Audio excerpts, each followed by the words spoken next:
درخت اپنا پھل خود نہیں کھاتے، دریا خود اپنا پانی نہیں پیتے۔ پتہ ہے کیوں؟ کیونکہ دوسروں کے لیے ہی جینا اصل زندگی ہے۔ دل دکھانے پر بھی جو شخص آپ سے شکایت تک نہ کر سکے، اس شخص سے زیادہ محبت آپ کو کوئی اور نہیں کر سکتا۔ مجھے اپنے کردار پر اتنا تو یقین ہے، کوئی مجھے چھوڑ تو سکتا ہے مگر بھلا نہیں سکتا۔ جیسا سلوک تو مخلوق خدا سے کرے گا، ویسا ہی سلوک خدا تیرے ساتھ کرے گا۔ وہ کتابوں میں درج تھا ہی نہیں جو پڑھایا سبق زمانے نے۔ کبھی کبھی انسان واقعی ہار جاتا ہے، خاموش رہتے رہتے، صبر کرتے کرتے، امیدیں رکھتے رکھتے، رشتے نبھاتے نبھاتے، صفائیاں دیتے دیتے، اپنوں کو مناتے مناتے، اور کبھی کبھی خود سے بھی۔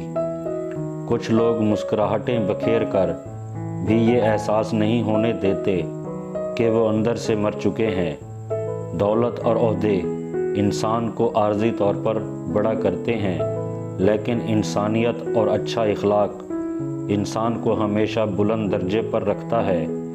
وہ احساس بہت ہی الگ ہوتے ہیں جب اللہ کی محبت کو محسوس کرتے ہوئے آنکھوں سے آنسو بہنا شروع ہو جاتے ہیں۔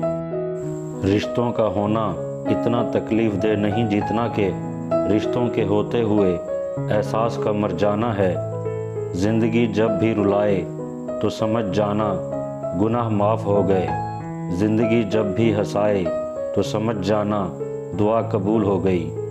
دنیا بھی بڑی عجیب جگہ ہے، جب چلنا نہیں سیکھا تھا تو کوئی گرنے نہیں دیتا تھا، اور جب سے چلنا سیکھا ہے تو قدم قدم پر لوگ گرانا چاہتے ہیں۔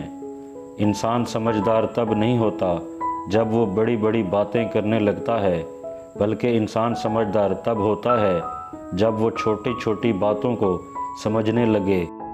دل جس بات پہ ضد کرتا ہے، رب اسی بات پہ آزماتا ہے۔ جو دل کے سچے ہوتے ہیں وہ اکثر تنہا ہوتے ہیں۔ اگر پینسل بن کر کسی کی خوشیاں نہیں لکھ سکتے تو کوشش کرو کہ ربڑ بن کر کسی کے غم مٹا دو۔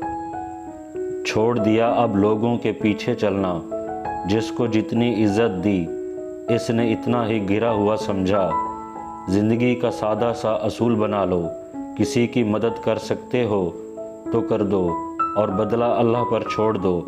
اس سے زیادہ نفع کا بزنس نہیں دنیا میں۔ معافی اتنا ہی خوبصورتی سے مانگنی چاہیے جتنی بدصورتی سے اس کا دل دکھایا ہو۔ جسم کی چوٹ تو وقت کے ساتھ ٹھیک ہو جاتی ہے، مگر لفظوں اور رویوں کی زخم کبھی ٹھیک نہیں ہوتے۔